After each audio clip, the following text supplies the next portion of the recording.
नमस्ते फ्रेंड्स। आज हम लोग पढ़ेंगे शेक्सपियर के द्वारा लिखित कहानी करकसा का सुधार, द टाइमिंग ऑफ सिरियो।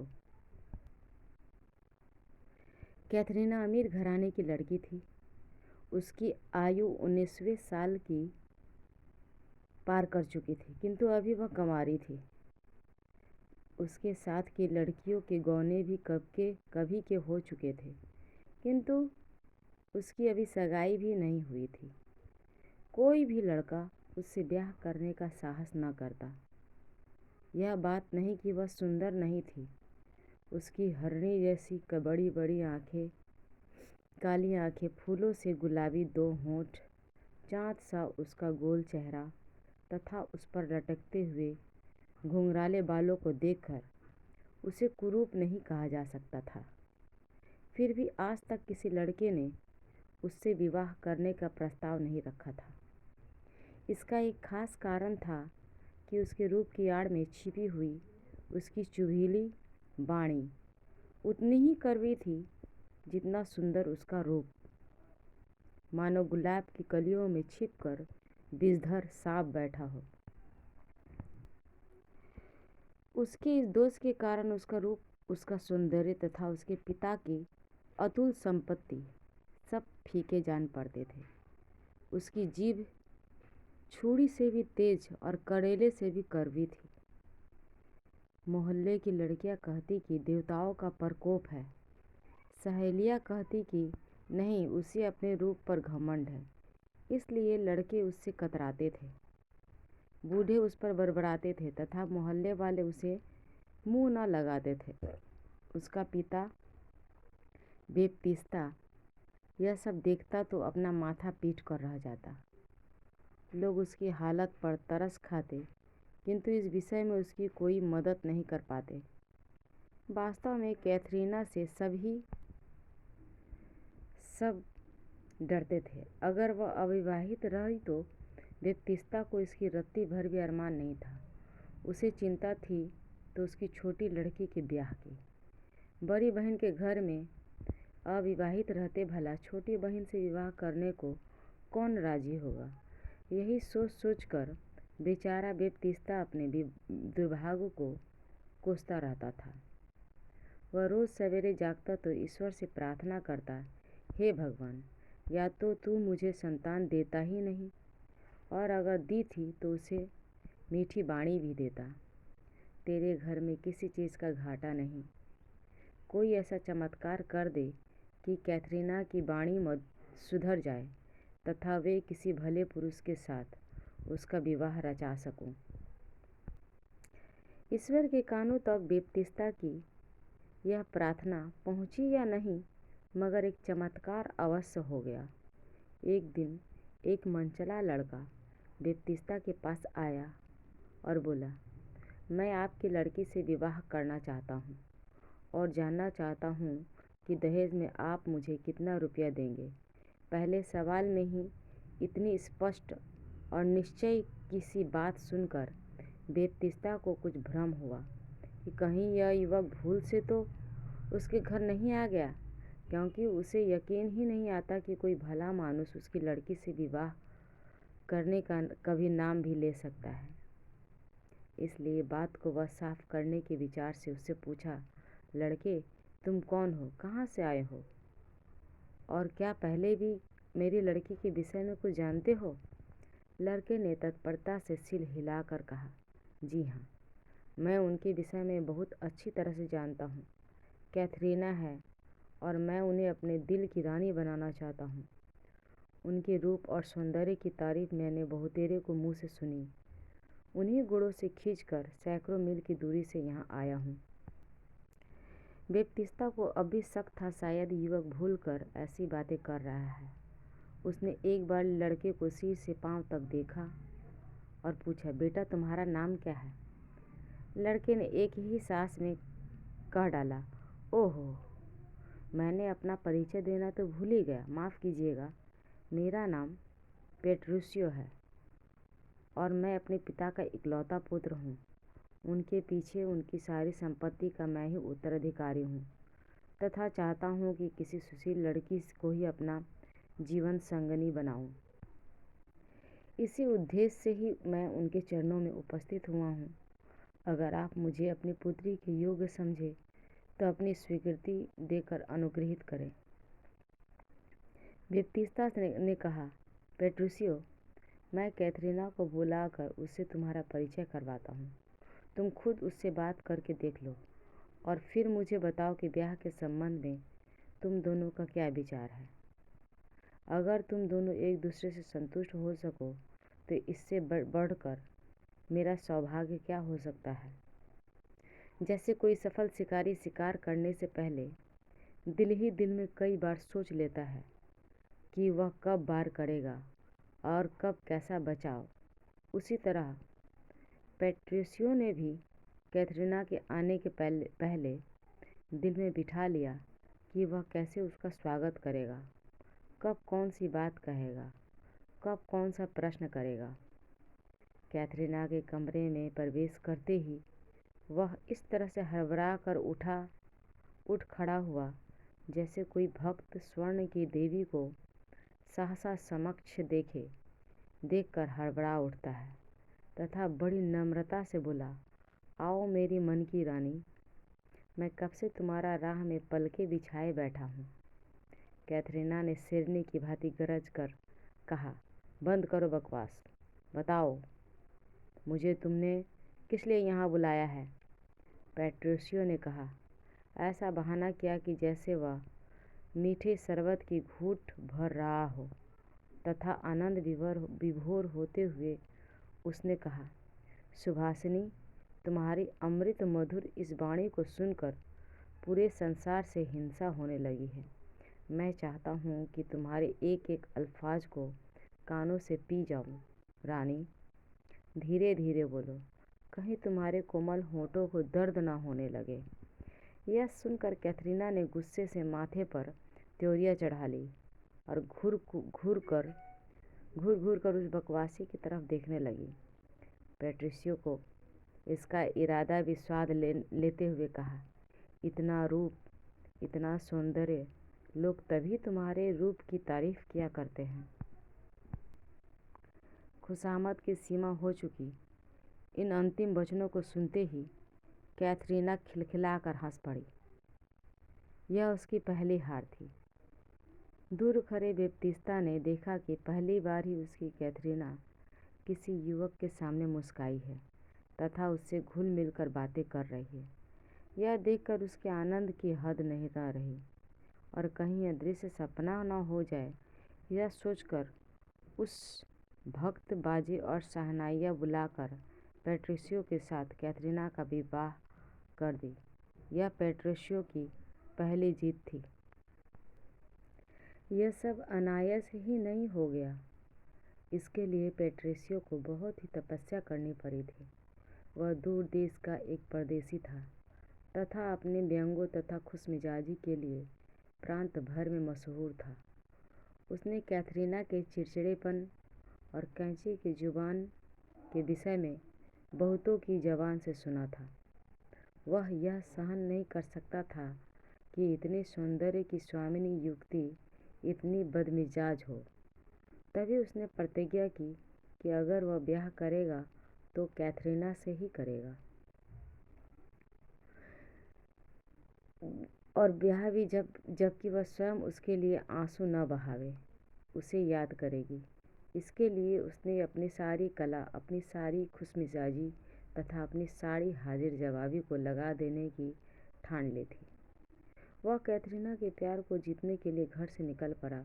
उसकी एक एक बात, एक एक मुस्कान तथा आंखें की एक एक झपक के पीछे एक गहरी योजना थी। उसी के परिणाम स्वरूप आज कैथरीना के मन में अपनी जीत का बिगुल बजा सका था और बेप्तिस्ता के आंगन में ब्याह की शहनाई बज चुकी थी। वह इसकी योजना का पहला अंश था। अभी कैथरीना की जबान से अमृत की वर्षा करवाना तो शेष ही था, अतः उसकी असली योजना तो अब शुरू हो गई। उसने बेप्तिस्ता के पास जाकर कहा, आप जानते हैं कि मैं कैथरीना को कितना ज़्यादा प्यार करता हूँ। मैं उसे घर की रानी और मन की मलिका बनाना चाहता हूँ। जीवन में शादी बार बार नहीं हुआ करती, इसलिए मैं इस शुभ मौके को बड़ी धूमधाम से मनाना चाहता हूँ। आप थोड़ी देर इंतज़ार करें, मैं अपनी कैथरीना को गहनों से ऐसे लाद दूंगा जैसे बसंत में अनार के वृक्ष फूलों से ढक जाते हैं। मैं उसे मखमल के दुशालों में ऐसे जाकर रखूँगा जैसे बरसात में बीर बिहुटी। आप थोड़ी देर तक इंतज़ार करें, मैं अभी सब सामान लेकर उपस्थित होता हूँ। वह कहने को तो कह गया कि अभी आता हूँ, मगर कई घंटे बीत गए। जाने पर भी न तो उसका अभी आया और न ही वह खुद। विवाह का मुहूर्त भी आ पहुँचा। घर बार भी सज गया, पादरी भी बुला लिए गए तथा बाजों की ध्वनि से सारा आंगन गूंज उठा, मगर पेट्रोसियो लौटता दिखाई नहीं दिया। तब कैथरीना को भी फिक्र हुई। वह रह रह कर सोचने लगी, कहीं वह मुझसे झूठ वादा करके तो नहीं चला गया। मगर वह लौट कर नहीं आया तो मैं क्या करूँगी। सब लोग मेरी तरफ उंगली उठाकर कहेंगे कि यह युवती है जिसे उसका मंगेतर विवाह के वक्त छोड़कर चला गया। मोहल्ले की स्त्रियां कानाफूसी करके मेरी विषय में बातें करेंगी। यह सोचकर वह बार बार उसी तरफ देखने लगी जिस तरफ से युवक ने आने को कहा था। देखते देखते उसकी आंखें थक गई। फिर भी जब वह न आया तो कैथरीना ने निराश होकर अपना सिर एक सहेली के कंधे पर लटका दिया तथा फूट फूट कर रोने लगी। ठीक उसी वक्त पेट्रोसियो ने आंगन में प्रवेश किया, मानो वही कहीं छिपकर कैथरीना के आंसू ढुलकाने की प्रतीक्षा कर रहा था और वह अपने प्रति कैथरीना की उत्कंठा को जगाने के लिए उसने जानबूझकर देरी की हो। कुछ ही देर हो, इतनी देर तक राह देखने के पश्चात अब पेट्रोसियो उसे एक अनमोल चीज़ के समान दिखाई दे रहा था और वह समझने लगी कि पेट्रोसियो को उसकी इतनी ज़रूरत नहीं जितनी कि उसे पेट्रोसियो की है। इसलिए वह ब्याह के वचनों को भी मुंह संभाल कर बोल रही थी, कहीं उसके मुंह से कोई कर्कश स्वर न निकल जाए। उससे अप्रसन्न होकर वह कहीं फिर उसे छोड़कर न चल जाए। यह सब पेट्रोसियो की बनाई हुई योजना का फल था। उसका कैथरीना का चाल ढाल तथा बोल चाल पर क्या असर पड़ता है, इसे वह उसी होशियारी के साथ देख रहा था जैसे बिल्ली चूहे की एक एक हरकत को देखती है तथा उसके अनुसार अपना दांव लगाती जाती है। आखिर विवाह खत्म हुआ और पेट्रोसियो क्षण भर भी इंतजार किए बिना वहाँ से जाने को तैयार हो गया। लोगों ने बड़ा समझाया कि विवाह के बाद इतनी जल्दी वर वधू को विदा करने का रिवाज नहीं, इसलिए अगर 2 दिन नहीं तो केवल दोपहर या 2 घड़ी ही रुक जाओ। मगर पेट्रोसियो ने कहा, नहीं, मैं तो अभी नहीं जाऊंगा तथा कैथरीना को भी इस क्षण के साथ जाना होगा। बेचारा बेप्तिस्ता को इतनी परेशानी के पश्चात एक ही तो दामाद मिला था, उसकी नज़ाकतों को वह कैसे न मानता। मगर अब तो कैथरीना के मुंह पर भी ताले पड़ गए थे। वह डर रही थी कि उसके पति की इच्छा के विरुद्ध जरा भी आवाज़ उठाई तो उसे छोड़कर चला जाएगा। इसलिए वह ऐसे ही चुपचाप मुंह लटकाए उसके पीछे पीछे चल दी, जैसे कसाई के पीछे बलि की भेड़ जाती है। यह बदलाव देखकर सब लोग दांतों तले उंगलियां दबा रहे थे तथा स्वयं बेप्तिस्ता हैरान हो रहा था कि उसकी जो पुत्री अपने सामने बोलने वाले का मुंह नोच कर रख देती है, उसकी आदत में अचानक यह बदलाव कैसे आ गया। लोगों की हैरानगी को देखकर पेट्रोसियो ने दिल ही दिल में कहा, अभी इन्होंने मेरे चमत्कार देखा ही कहाँ है। मैं इसे अपने संकेत पर पुतली की भांति नचा कर बताओ तो मेरा नाम पेट्रोसियो नहीं, फिर क्या था। वह अपनी नई बहू को साथ लेकर अपने घर की तरफ चल दिया। रास्ता दूर था तथा पथरीला, इसलिए उसने 2 बढ़िया घोड़े मंगवाए। घोड़े वाकई चुने हुए और अव्वल नंबर के थे, मगर पेट्रिशियो ने यह कहकर घोड़े को वापस कर दिया कि वे चलते वक्त दुम क्यों हिलाते हैं। कैथरीना उन घोड़ों को तरसती आंखों से देखती रही, और जब उसने देखा कि आए हुए घोड़े वाकई लौटाए जा रहे हैं तो थकी आवाज़ में बोली, तो पैदल ही चलना होगा। पेट्रिशियो ने इसके जवाब में ऐसी शक्ल बना ली जैसे कि उसे कैथरीना पर बड़ा तरस आ गया हो, तथा प्यार भरे स्वर में बोला, भला मैं नाजुक अपनी रानी को ऐसे गंवार घोड़े पर कैसे सवारी करने देता, जिन्हें सही तरह पूँछ हिलाना नहीं आता हो। अब और चारा ही क्या था। जिस बेचारी कैथरीना ने महलों के बाहर पैर तक रख कर न देखा था, उसी ने वह सारा लंबा पथरीला रास्ता पैदल तय किया। उसके पाँव में छाले पड़ गए, टांगें दुखने लगी, मगर एक बार उसने जबान हिलाकर उफ तक नहीं की। उसकी बेबसी को देखकर पैट्रिशियो को भी दया आ गई थी, मगर वह यही सोच कर चुप था कि इसका और इलाज ही क्या है। थकी मारी, भूखी प्यासी, गिरती पड़ती कैथरीना जब ससुराल पहुंची तो अपनी पहली मालकिन की प्रसन्नता में सब नौकर चाकर इकट्ठे हो गए। श्री पेट्रिशियो ने बहुत अकड़ के साथ उनकी तरफ देखते हुए कहा, अरे भाई, खड़े खड़े क्या देखते हो? मालकिन के लिए गुलाब का शरबत लाओ, नमकीन समोसे लाओ, चटपटी चटनी लाओ, ताज़े फलों पकवान और मिठाइयों से बाजार भरा पड़ा है, ले क्यों नहीं आते? जानते नहीं, मालकिन थक कर आई है तथा इन्हें भूख लगी है। मुंह से बात निकलते ही देर थी, नौकर में भगदड़ मच गई। कोई बाजार की ओर भागा, कोई रसोई घर में लपका, कोई कामों में लग गया। सारे महल में भगदड़ मच गई। बात ही बात में सभी चीज़ें हाजिर हो गई। अगरबत्तियों की भीनी भीनी गंध, मिठाइयों का खस्ता खुशबू, समोसे की महक से आंगन भर गया। इधर मिठाइयों की खुशबू तथा उधर कैथरीना के पेट में चमकती हुई भूख। मिठाइयों को देख देख कर उसके मुंह में पानी भर रहा था। वह सोच रही थी कि अभी पेट्रिशियो की आंख का इशारा होगा तथा ये मिठाई मेरे सामने परोस दी जाएगी। फिर मैं 3 दिन की सारी भूख की कसर निकालूंगी। सबसे पहले तो शरबत पीऊँगी, क्योंकि मुझे बहुत प्यास लगी है। फिर समोसे खाऊंगी, समोसे से भी जी भर गया तो दूसरी मिठाई खाऊंगी। चटपटी चटनी मुंह करारा करने के लिए सबसे अंत में खाऊंगी। कैथरीना ने जैसा सोचा था बिल्कुल वैसा ही हुआ। एक एक करके सब मिठाइयाँ उसके समक्ष परोस दी गई। कैथरीना ने लालच भरी निगाहों से एक बार सब तस्तरी को देख डाला। सब तरफ घूमकर उसकी निगाह बर्फ से भी उजले, रुई से नरम तथा शहद से मीठे केकों पर अटक गई।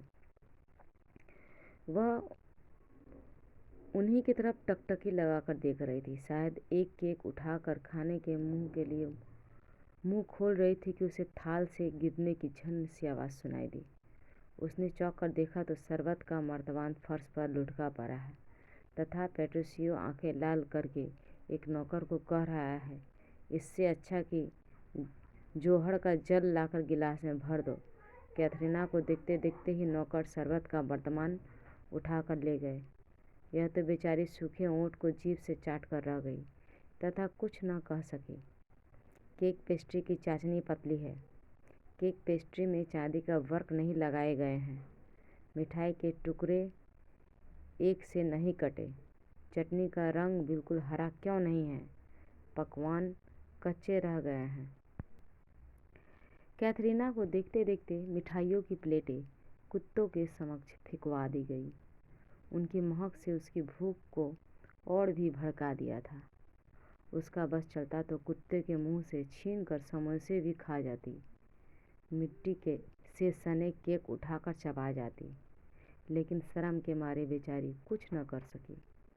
रात को जब सोने का वक्त आया, पेट्रिशियो ने यह कहकर चादर फेंकवा दी कि इसमें नील कम है। कपड़ा में जो नील दिया था वह नील कम है, और यह नील चारपाई हटवा दी। यह कहकर वह चारपाई हटवा दी। वह चूं चूं करती रही। बेचारी कैथरीना ने सारी रात जमीन पर बैठकर उगते हुए बिता दी। बेचारी को खाने को न मिला, न पीने को, न सोने को। उल्टा पेट्रिसियो का आभार भी उस पर हर बात में दोष निकाल कर वह नौकरों को डांटता।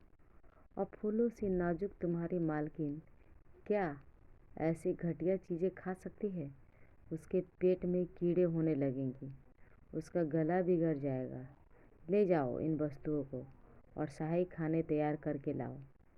नौकर बढ़िया से बढ़िया वस्तु लाते, लेकिन पेट्रिसियो को कोई भी चीज़ कैथरीना के लायक न दिखती। इस प्रकार करते करते 3 दिन गुजर गए तथा कैथरीना मन ही मन सोचती कि मेरे बाप के घर में इतनी जूठन बसती थी कि भिखारियों की झोलियाँ भर जाती थी, मगर यहाँ एक एक घूंट और एक एक ग्रास के लिए उसे तरसना पड़ रहा है। भूखे प्यासे तथा जागते रहकर कैथरीना की अकड़ बहुत कम हो गई। चौथे दिन पेट्रिसियो ने अपने नौकरों को अकेले में बुलाकर समझाया कि आज तो दाल बनाओ, उसमें नमक बिल्कुल नहीं डालो। आज जो सब्जी बनाओ उसमें जानबूझकर कच्चा छोड़ दो। आज जो रोटी बनाओ उसे भी जानबूझकर जला दो।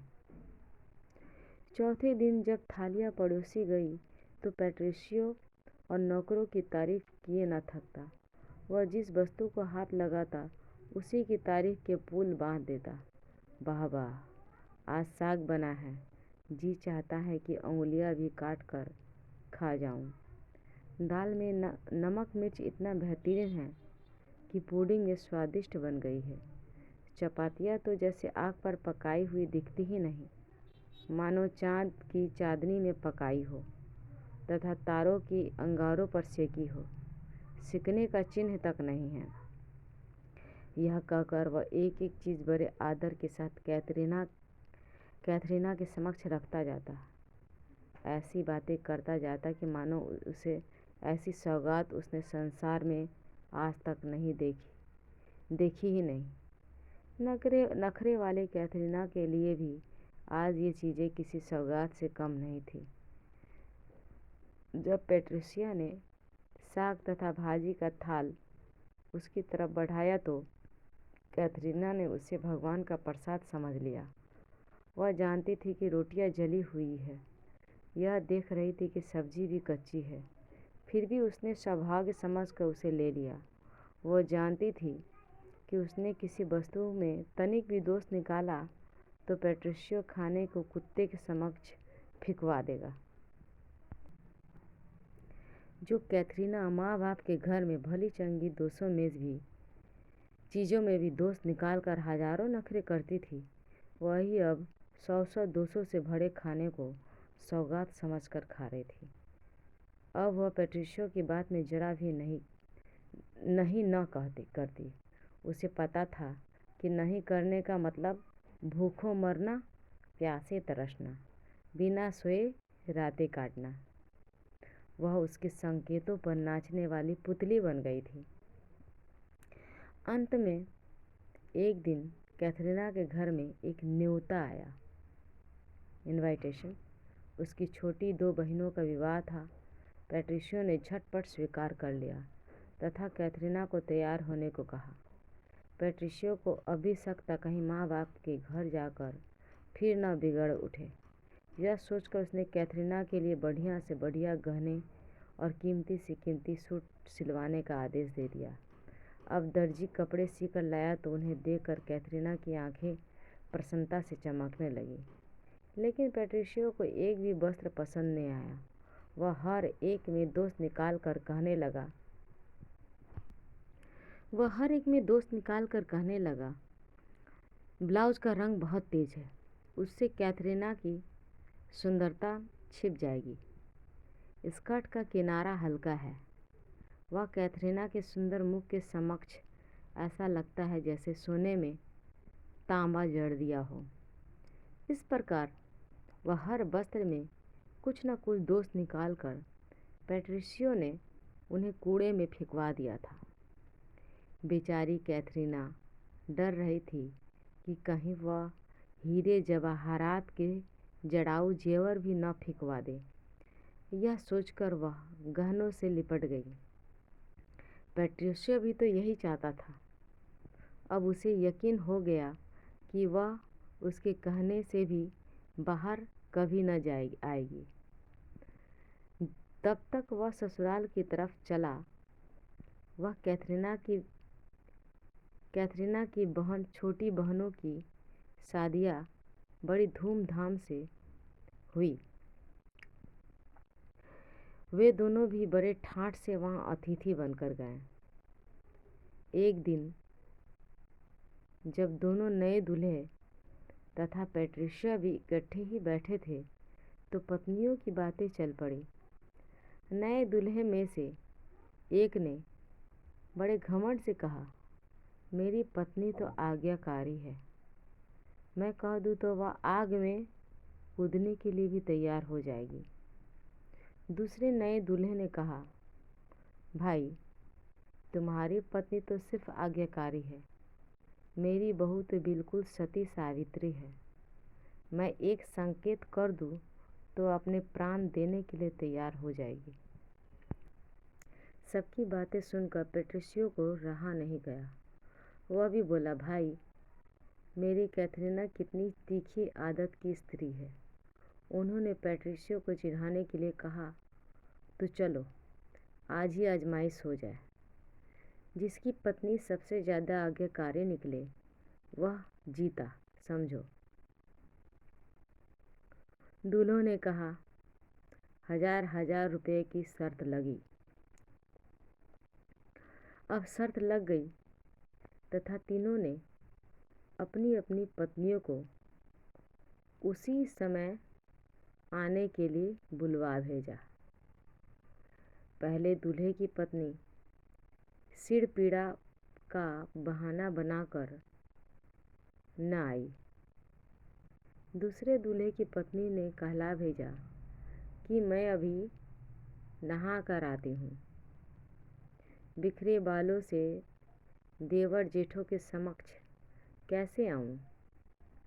लेकिन जब पैट्रिशियो का संदेश कैथरीना को मिला तो वह नंगे पैर ही भागी आई।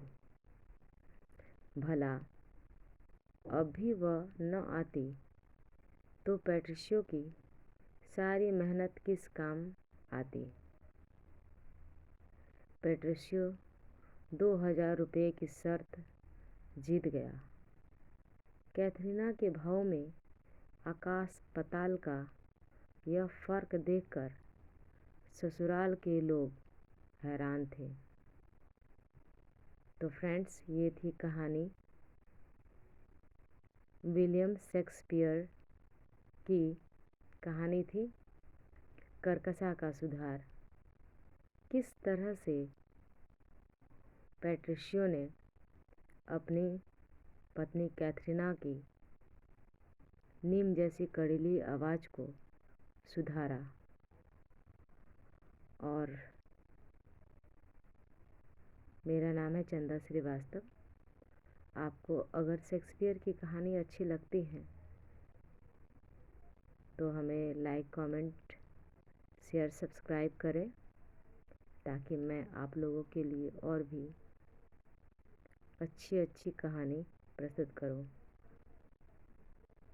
क्योंकि मुझे पता है आप लोगों को शॉर्ट्स बहुत अच्छा पसंद है, लेकिन जो पढ़े लिखे लोग होते हैं उन्हें स्टोरीज़ भी पढ़ने में बहुत अच्छी लगती है। इसीलिए मैं स्टोरीज़ बना रही हूँ।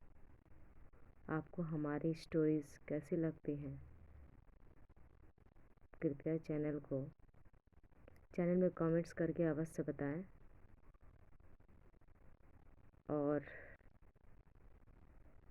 मेरे चैनल को लाइक करके सब्सक्राइब करके सपोर्ट करें ताकि मैं बहुत अच्छा वीडियो बना सकूं।